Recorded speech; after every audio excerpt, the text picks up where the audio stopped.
is now switched back to Thursdays. I'm not sure. There's a little confusion about that. But I spent last night in Dallas Airport, Dallas Love Airport. My singular thought was making sure, if nothing else, that I got here for this memorial.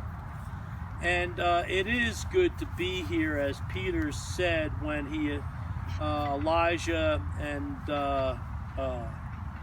Moses appeared with Jesus on Mount Tabor. It is good for us to be here, to mourn our little brothers and sisters in the womb, and mourn the wounding of our women and men, that ripple effect that comes, shock waves of abortion. So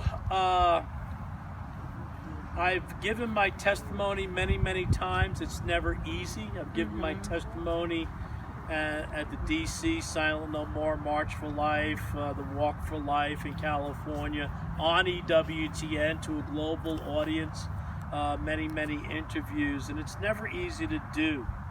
And I always put my testimony in the context of Adam and Eve, and I talk about the fact that there's 4 abortion scenarios that really involve men. And one is the scenario where, and I've been told this by many men, they come to me and they say, Father, I found out that I got my girlfriend pregnant. She didn't tell me she was pregnant. She went and had an abortion. She told me after the fact, and I'm brokenhearted.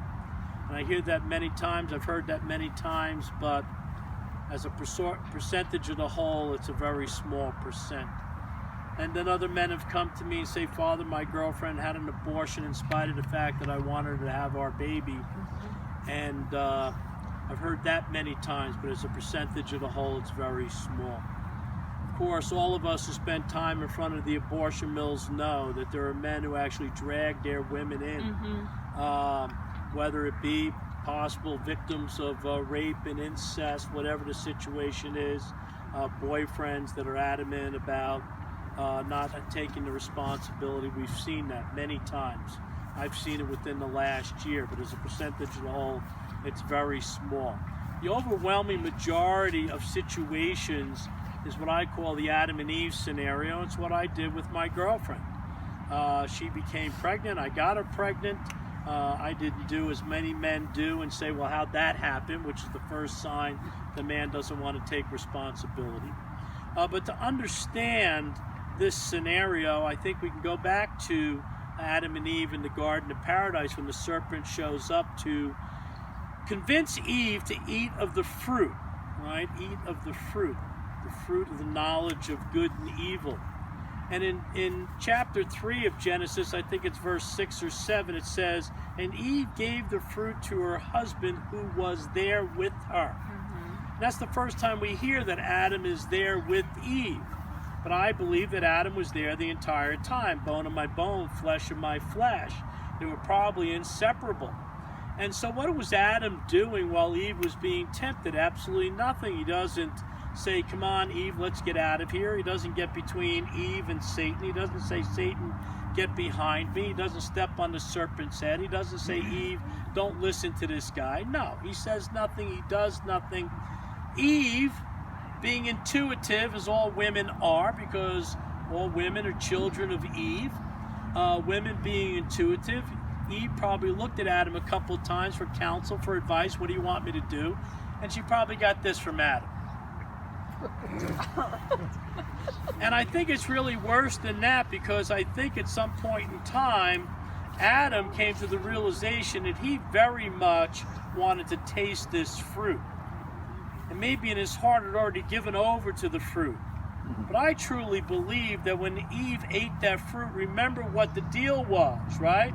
That Eve said that God told us that if we eat the fruit, we shall die. And the serpent said, you shall not die. Surely you shall not die.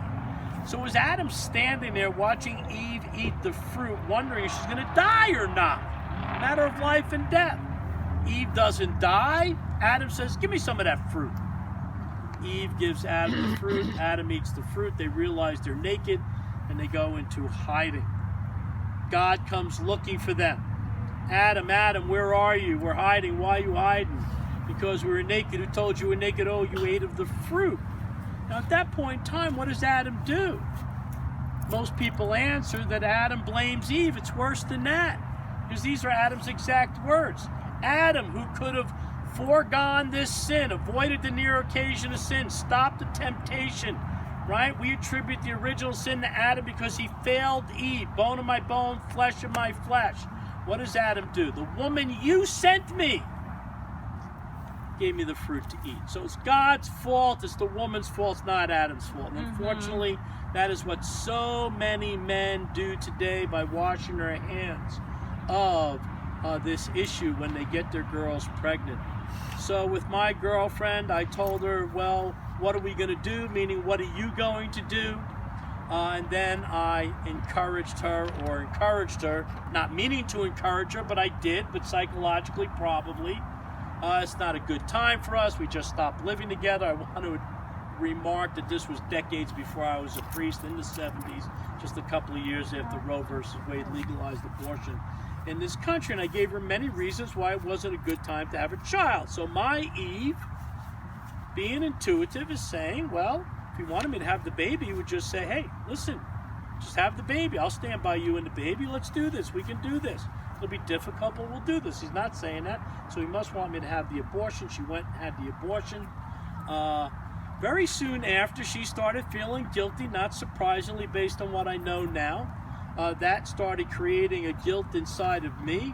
We actually went to a priest, went to confession, and actually went for counseling a couple of times.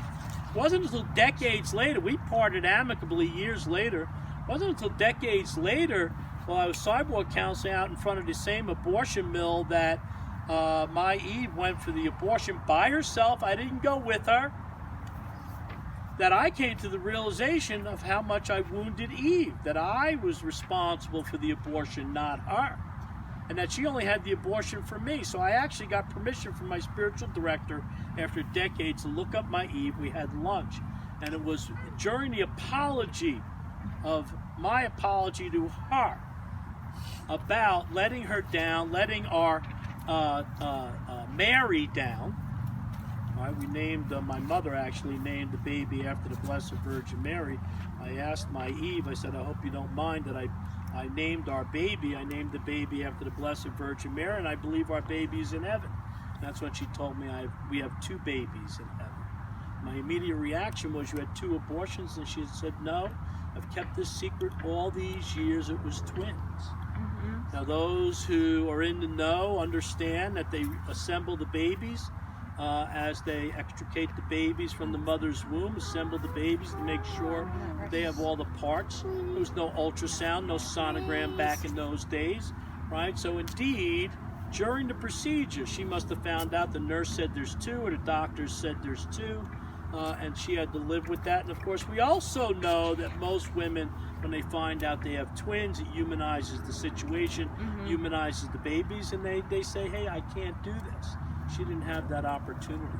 So now we have Thomas and Mary, and they're memorialized here today. I believe it was February 14th, 1975 that they were aborted.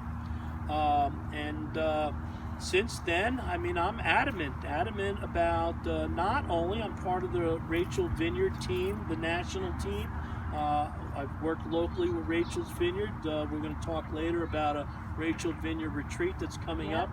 But I'm adamant about bringing healing to the women and the men who have been wounded by abortion, but truly, really doing right by everybody by ending the scourge of abortion, if not today, tomorrow.